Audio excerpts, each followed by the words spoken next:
ඉතින් යාළුවනේ අද වීඩියෝ එකෙන් මම ඔයාලට පොඩි පණිවිඩයක් දෙන්න හිතුවා. මෙන්න මේ USB kit අපි ගාව ගන්න තියෙනවා දැනට.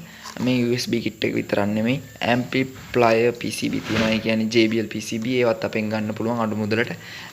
ඕන කට්ටිය WhatsApp නම්බරේ මම description එකේ දාලා තියෙනවා. එහෙම නැත්නම් තිරිත් දානවා. ඉතින් ඕන කට්ටිය message එකක් දාන්න අනිවාර්යෙන්. ඔයාලට අඩුම මුදලට ගන්න පුළුවන් අපේ මේ USB kit එක ඔයාලට දෙන්න පුළුවන් 550න් ඔයාලට මේක 5 volt වලින් වැඩ කරනවා බලා ගන්න පුළුවන්. මේකට රෙගුලේටර් එකක් තියෙනවා රෙගුලේටර් IC එක. ඊට පස්සේ USB device එකක් තියෙනවා. ඉතින් ඒක අපෙන් ගන්න පුළුවන්. channel එක පිළිගන්නවා. ඉතින් මචං අද මම කතා කරන්න බලාපොරොත්තු වෙන්නේ මෙන්න මේ 110 පිළිබඳව තව දෝෂයක්. එහෙම නැත්නම් ඔයාලා දැඩි ලෙස හොයන ලොකු දෝෂයක් මේක. දෝෂය ගැන කිව්වොත් අනිවාර්යයෙන්ම දෝෂය මේකයි. ඔයාගේ TV එකේ power light එක on වෙලා off වෙලා යනවා. හරිද? TV එකේ stand by වැඩ කරන්නේ නැහැ. ඕක එක දෝෂයක්. ඊට පස්සේ TV එක දානකොට ඒ කියන්නේ CRT TV එක plug කරනකොට කරන්ට් එකට play එකකින් අමුතු සද්දයක් එනවා. TV එක stand by වෙන්නේ නැහැ, on වෙන්නේ නැහැ. power light එකවත් වැඩ නැහැ. ඕක දෙමින් දෙන්න. ඊට පස්සේ තව ලෙඩක් තියෙනවා play එකකින් කිස් කිස් කිස් ගාන සද්දයක් එනවා. play එක නිතර ශබ්ද වෙනවා. ඒක තුන්වෙනි දේ. හතරවෙනි ලෙඩේ විදිහට ගත්තොත් play එක මොකුත්ම වැඩ කරන්නේ නැහැ. TV එක on වෙන්නේවත් නැහැ. stand light එක පත්තු වෙලා off වෙලා යනවා නිකම්. ඔය වගේ ලෙඩ හතරක් එනවා මේකට. TV එකට සාමාන්‍යයෙන්. මම දැනුවත්ම ওই ටිකෙත් එන්නේ. ඉතින් ඒ ලෙඩ ඔක්කොම හදාගන්න පිළිවෙල තමයි මම අද කියලා දෙන්නේ. මුලින්ම කියලා ඉන්නවා channel එක subscribe කරලා නැත්නම් subscribe කරලා එකතු වෙන්න. ඒ වගේම මම දාන වීඩියෝ එක උඩින් අරන් පුළුවන් WhatsApp group එකට join වෙන්න. WhatsApp group එකෙන් ඔයාලට අපේ දාන වීඩියෝ එකක් ළඟටම ගෙන්න ගන්න පුළුවන්. ඉතින් මේකේ අපි ඉස්සල්ලාම ඔයා කරන්න ඕන මල්ටිමීටරේ මෙන්න මේ මල්ටිමීටරේ පාවිච්චි කරලා මෙන්න මේ TV එකේ main cap එක තියෙනවා මෙතන. main cap එකේ voltage 300 එනවද කියලා බලන්න ඕන. ඊට පස්සේ ඔයා 110 line cap එක බලන්න ඕනේ. ඒක තියෙනවා මෙන්න මෙතන 110 line cap එක. ඒකට volt 110 එනවද කියලා බලන්න ඕන. ඊට පස්සේ තව cap එකක් තියෙනවා මෙතන මේ 47 UF CI condenser එක. CI UF මේ 47 UF එකට 160 volt cap condenser එක. මේක අනිවාර්යෙන් මාරු කරන්න ඕනේ LED ආවම. අනිවාර්යෙන් මේ cap එක මාරු කරන්න ඕන. ඊට පස්සේ ඔයා 110 line එක බලන්න ඕන. 110 line එකේ voltage එක වැඩද කියලා බලන්න. මෙතන voltage බැලලා නම් ඔයා මෙතන මේ 110 line එකේ ධන පාත් එක දිගේ යන්න. ධන පාත් එක දිගේ යනකොට ඔයාලට පේනවා resistor එකක් කරා මෙන්න මේ විදිහට play එකට ගිහිල්ලා තියෙනවා. මේ දැක්කද? resistor එකක් කරා play එකට ගිහිල්ලා තියෙනවා. මෙන්න මේ resistor එක පන්නන්න ඕන ඔයා.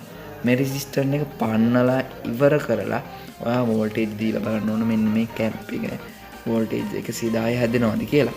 ඉතින් මේ 110 හැදුනට වැඩක් නැහැ. ඔයා මෙතනට watt 100 පිලමන් light එකක් දන රින බලලා දන රිනක් නැහැනේ. පාස්සන්න ඕනේ. මේ පාස්සලා voltage දෙන්න ඕනේ.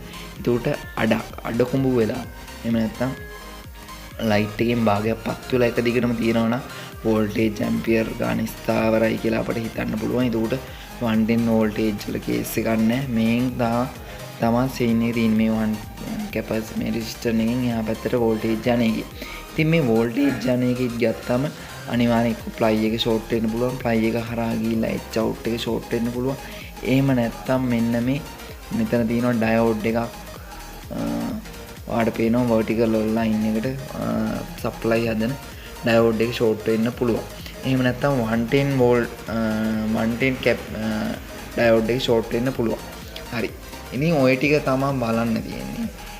ඊට අමතරව කිව්වොත් දැන් මේකේ ඔයා 1 voltage හැදිලා නැහැ. මොකුත්ම හැදිලා නැහැ voltage එක. මෙතන හැබැයි මේ resistor එක පන්නපු voltage හැදෙනවා. ඒ වුණොත් ඔයා play back එක මාරු කරන්න කලින් H out එක check කරලා බලන්න. H out එකේ කිසි ප්‍රශ්නයක් නැත්තම් මේ බලන්න 110 diode එක short ද කියලා. එහෙම නැත්තම් vertical diode එක short ද කියලා බලන්න.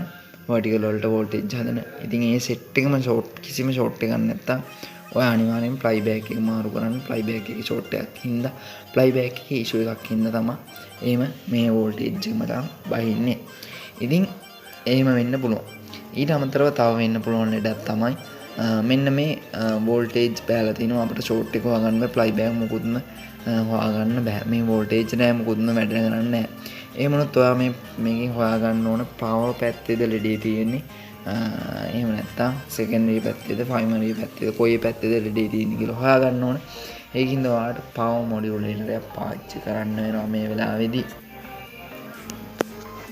ඉතින් පවර් මොඩියුලේටරේ කියන එක දන්නේ නැත්නම් මම ඉන්න පෙන්නන්නම්.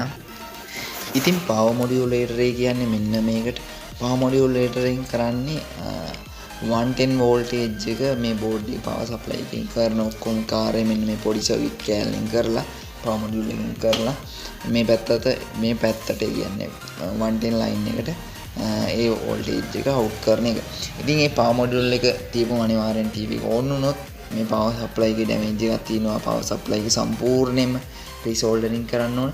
රීසෝල්ඩරින් කරලා ඉවර කරලත් පවර් වැඩ නැත්තම් අනිවාර්යයෙන්ම මෙන්න මෙතන ඔට්ටෝ කප්ලර් එක මාරු කරලා බලන්න. ඔට්ටෝ කප්ලර් එකෙන් සිග්නල් අවුට් වෙන්නේ නැති හින්දා වෙන්න පුළුවන්.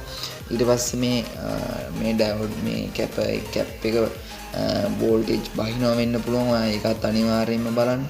ඒකත් හරිනම් මෙන්න මෙතන තියෙනවා පොඩි සිග්නල් ඩයෝඩ් ටිකක්. ඒ කියන්නේ සිග්නල් ඩයෝඩ් කියන්නේ සෙන ඩයෝඩ් ටිකක් තියෙනවා. ඒ සෙන ඩයෝඩ් අනිවාර්යයෙන්ම බලන්න. ඊට පස්සේ 0.7 වෝල්ට් එකක් හැදෙනවා මෙන්න මෙතන. ඉතින් මේ 0.7 වෝල්ටේජ් එක බලන්න. ඊට පස්සේ 0.7 වෝල්ටේජ් එකක් හදනවා. ඒක බලන්න. මේ වෝල්ටේජ් ස්ථාවරව තියෙනවා නම් අනිවාර්යෙන් ඔන් වෙන්න ඕන. ඒ පැත්ත එහෙම ඔයාලට හොයාගන්න බැරි නම් පවර් මොඩියුලේටර් එක ගහලා මේවා කරගන්න. ඉතින් මට අද කියලා දෙන්න ඕන උනේ ඔය ලෙඩේ ගැන. ඉතින් ඌට අමතරව තව ලෙඩක් තියෙනවා. මේ පැත්තේ වෝල්ටේජ් පහලා මේ පැත්තේ ෂෝට් එකක් නැහැ. හැබැයි මේ ෂෝට් එකකුත් නැහැ. ඒ මොනොත් මොකද කරන්නේ? ඔයා අනිවාර්යයෙන්ම යොක් කොයිල් ගලවන්න. යොක් කොයිල් ගලවලා කරන්ට් එක දීලා බලන්න. ඒකට වෝල්ටේජ් ස්ථාවරව තියෙනවා නම් යොක් කොයිල් එක ෂෝට් කියලා අපිට හිතා ගන්න පුළුවන්. යොක් කොයිල් එකේ කර වෙලා හරි වෙලා ඩැමේජ් එකක් වෙන්න පුළුවන්. ඉතින් ටීවී එකේ ඔය ලෙඩ ටික ඔයා බලන්න. ඔය ලෙඩ ටික බලමු අනිවාර්යෙන් 100% සාර්ථකයි.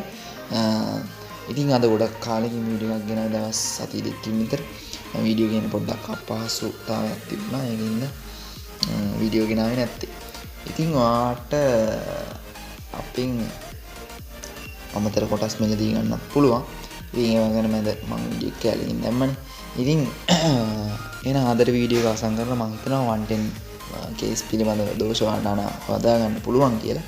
අදට වීඩියෝ එක නම් අවසන් කරනවා. channel එක subscribe කරලා තියාගන්න.